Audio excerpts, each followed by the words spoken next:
Welcome back everyone, this is the February installment of GPU Price Watch, which I've recently expanded to watch the RAMs as well because memory prices have gone way up in the past 3 or 4 months. We're going to take a brief look at SSD prices as well this month, with the idea being that we watch the prices to see when they go down so that we can get better deals on PC hardware. But fair warning, prices did not go down this month. In fact, they pretty much all went up, so maybe I should change the name of this series from GPU and RAM Price Watch to GPU and RAM Damage Report. Excellent! Today's video is brought to you by the Paul's Hardware store on paulshardware.net, the only official source for Paul's Hardware merchandise. Tantalizing t-shirts, brilliant beer sets, high-quality hoodies, and more, all featuring the classic thumbscrew for tasteful and refined viewers, or the 8-bit thumbscrew for tasteful and refined viewers who hate curves. New designs are added sporadically and at random, so head over to paulshardware.net and get some of that sweet merch right now. Or not right now, after you watch the video. Either way. Before I look at my charts, a quick note on methodology. I'm gathering this data from PCPartPicker's website. So this is US pricing for retailers that PCPartPicker works with, which includes Amazon, Newegg, as well as a fair amount of other retailers. And for any given component, like the RTX 5070 Ti, I'm going down the list, vetting the cheapest prices to make sure they're not coming from a shady third-party marketplace seller or something like that, and then gathering the lowest 10 viable prices in order to provide you with an average price for the month, as well as the lowest currently available price. This is my chart for February, but I wanted to contrast that with the chart from January. If we look over here at the price versus MSRP, we can see we have 4, 5, 6, 7, 8 GPUs that are selling at or below their MSRP, or at least they were last month. But jumping to February, we can see that that drops to only 2. And one of those is the 7900 XT, which has no business even having a $900 MSRP. It's selling for $690, but even that's hard to recommend given that they were comfortable selling it for $580 last fall. So if we look at these columns over here, these are the historical numbers for last year. I went every other month just so that this chart could still stay on one page. And I've gone through and bolded the lowest prices that we ever saw for any given GPU. Last year, I was tracking the RTX 40 series as well, but since those have been end of life for over a year now and the pricing is not very stable, I'm just sticking to the RTX 50 series, a handful of Radeon 7000 series graphics cards, and then we have the current gen RX 9000 series from AMD, as well as the 2 current gen Intel Arc GPUs. But this column right here is a disappointing one because we've been somewhat anticipating and expecting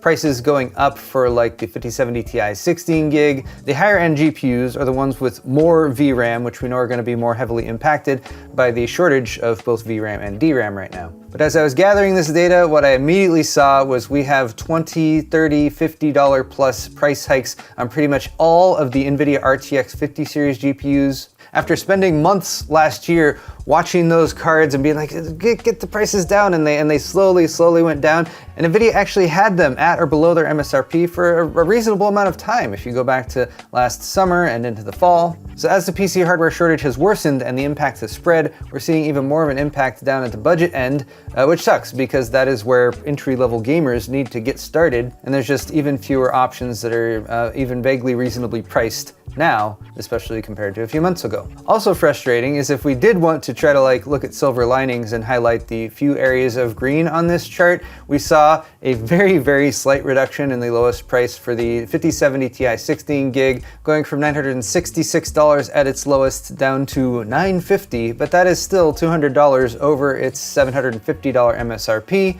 Likewise, the RTX 5080 was flat, but that meant that it stayed at $1,400, so no help there. And I suppose the brightest spot on this entire chart is the fact that there was a 5090 for $3,600, down $169 from the last month's low of $3,769, which is like, if you're already spending that much for a graphics card, are you even going to notice that much of a price difference? Maybe a little bit, who knows? But quickly going over the best, and I'm really heavily emphasizing the air quotes on best here because none of these are good deals, but the lowest price for a 5060 Ti 16 gig, previously a card that we would often recommend people trying to claw their way up to because it does have the most VRAM at the lowest price for an NVIDIA RTX 50 series graphics card, but that one is now up to $540. That's the price here plus the shipping because PCPartPicker does include shipping in its pricing. Unfortunately, that's also making the RTX 5070's lowest price of $600 look kind of good because it's only $60 more, but of course you have to note that the the 5070 has been on sale for as low as $480, and this is $50 over its MSRP at $600. And interestingly, again, the low price for that one was being sold directly by Lenovo, but I guess at the very least it's available and you can add it to cart.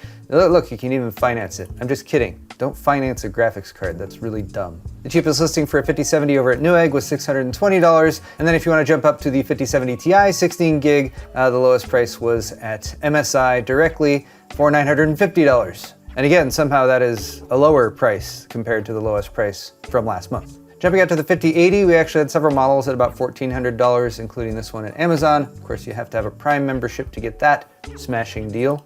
And then here's that 5090 that was the lowest price, which was $3,600, sold and shipped directly by Newegg. And look, you get a B850 motherboard along with the purchase. Because, you know, 5090 buyers often looking for the more budget chipset option in motherboards. Switching over to AMD Radeon, the RX 9070 16 gig graphics card selling for plus $80 over its MSRP. The lowest price one was $630. And it looks like I get to do another on-the-fly update because the cheapest 9070 XT 16 gig is not available anymore. That one was $720. There are at least a couple options for $730, including the ASRock Challenger. So we'll just bump that price up to $730, and it didn't change too much. It's still all red. I suppose, though, on the upside, this does not require Amazon Prime, and it's being shipped by Amazon and sold directly by ASRock. All right, switching over to the chart for memory, and unfortunately there is no green on this chart. The best we can give you is flat white for this $750 memory kit that is still $750. Yay. But here's a comparison to the January chart, so you can see there was a little bit of green on that one. But jumping back to February, we can see that pretty much all the prices have gone up. And just a quick rundown of reading this chart, these are the historical prices. I'm still leaving averages in there because there's room, because this is only going back about 3 months right now. On the left side here, we can see the pre-RAM crisis memories. You used to be able to get a 32 gig solid DDR5 memory kits for $90. You used to be able to get a 64 gig kit for between $170 and $210. And for DDR4, you're paying $70 to $80. Quite reasonable, quite normal in terms of PC hardware pricing. But to gather these numbers, again, I'm using PCPartPicker. For a 32 gig kit, I basically have the good kit, sort of the recommended DDR5 6000 or better with CAS latency less than or equal to 32. And then I have sort of a bad kit, or like if you only care about the capacity, but you're not as concerned about speed or timing, what's the lowest price you can get for the capacity you want? It's kind of how that goes. Then I have pretty much the same configuration for a 64 gig kit of DDR5, and then for DDR4, pretty much the same, just changed the speed to 3000 plus for the good kit, CAS latency less than or equal to 16, or DDR4 3000 or lower, or CAS latency greater than or equal to 16. I actually broadened the CAS latency search for this one because I was actually leaving out some reasonably priced memory kits by only looking at kits that were slower. But long story short, the lowest price for a 32 gig kit went from $325 to $350, so plus $25 for that. We had a $75 price hike for mediocre DDR5 32 gig kits. For 64 gig kits, you can still find one for $750, so you're only paying a $540 premium over what they cost back in October. But sadly, the average pricing is continuing to go up. That's gone from $690 to $774 to now $793. I'm perhaps most disappointed in the DDR4 price jumps because that was perhaps a fallback for a lot of people who are like, I want to build a PC, I can't stand the DDR5 pricing, or investing in AM5 or something like that, so looking for slightly more budget-oriented options. But now, even for DDR4, you'll have to pay $228 for a 32 gig kit. That is, unless you're willing to go with a slower speed, 2666, that's about $195. I did a double take at this because there was another kit that was $1 less, but it was DDR4 2133, I believe, which is like the slowest DDR4 you can pretty much find. That was $189, this was $190. It's gone up $5 just since I looked up this information about an hour ago. And double check your delivery times for some of these because it's not even gonna arrive until February 22nd to March 4th. I guess that at least adds a bit of a pun to the term like slower DDR4 memory, right? Get it?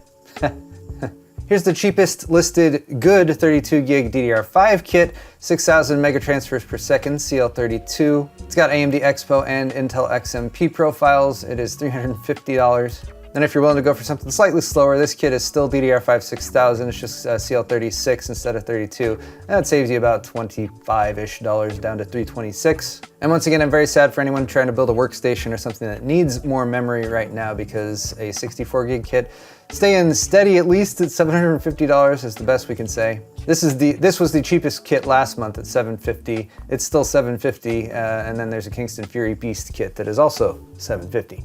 Last month I mentioned the possibility of doing SSD pricing as well. I got through my data gathering for the GPUs and memory, and it was so crappy that I was like, I couldn't bring myself to do SSDs too. So I do have linked a quick search on PCPartPicker, just looking for NVMe SSDs of any capacity and sorting by price per gigabyte. If we scroll past the out of stock options here, we can see that the lowest price per gigabyte that you can get on an NVMe SSD is the 11 JPS 600 2 terabyte, which is a PCIe Gen 3 drive for $180. This is very relative, of course, but that actually is like a sort of good price, since the next cheapest 2 terabyte option is $217 for this King spec model. There's also a little shorty drive at 2242. You don't see those quite as often. That's $217 over at Newegg, although that is a Gen 4 drive, so it can actually go up to 7,200 megabytes per second. I'm guessing that's reads, versus this one that tops out at PCIe Gen 3 speeds, 2,000 to 3,000 megabytes per second. But anyway, getting back to our list here, the cheapest price per gigabyte is about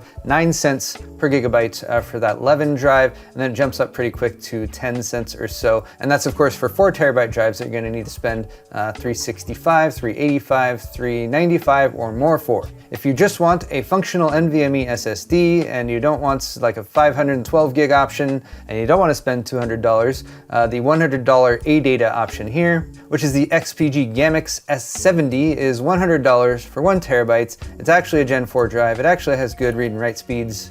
This drive just should cost like $60 and not $100. But that is all the time I have for this video, you guys, so thanks for stopping by. I wish I could give you guys better, more happy and positive information, but it is information nonetheless. These are the prices you will pay for GPUs, memory, SSDs right now if you're shopping in the US and you're not gonna scrounge around on the secondary or used market, which I definitely recommend checking out right now. It's just harder for me to recommend what you should go for on the used market because I don't know what used options are available in your area. But if you enjoyed this video, or maybe I should say, if you found this video useful or helpful in presenting data to you to get an idea of the marketplace right now, definitely hit that thumbs up button and subscribe if you're not already, because I'll be coming back next month with hopefully better news. I have no idea. You can also check out my store at paulshardware.net, where we have shirts, mugs, pint glasses that haven't skyrocketed in price in the past few months. Thank you once again for watching. We'll see you all in the next one.